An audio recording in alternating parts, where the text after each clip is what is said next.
वसीम इकबाल शेखाबाद में बिजली गैस जी हथरादू load shedding पीअण जे पाणीअ जी खोड़ ख़िलाफ़ आम इंसान तहरीके पारां अनोखो एहतजाज करे डीसी चौक ते धरणो हयो वियो।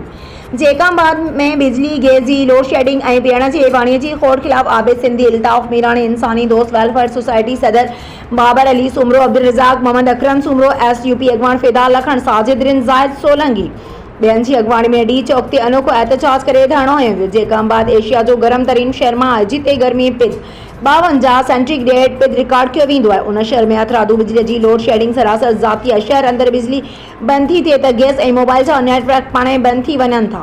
गैस इंतजामिया पंहिंजी मन मस्तियूं हलाईंदे गैस जी लोड शेडिंग करण बावजूद बिना बिल मोकिले अवाम खे लुटनि था। शेखाबाद शहर मसलन जे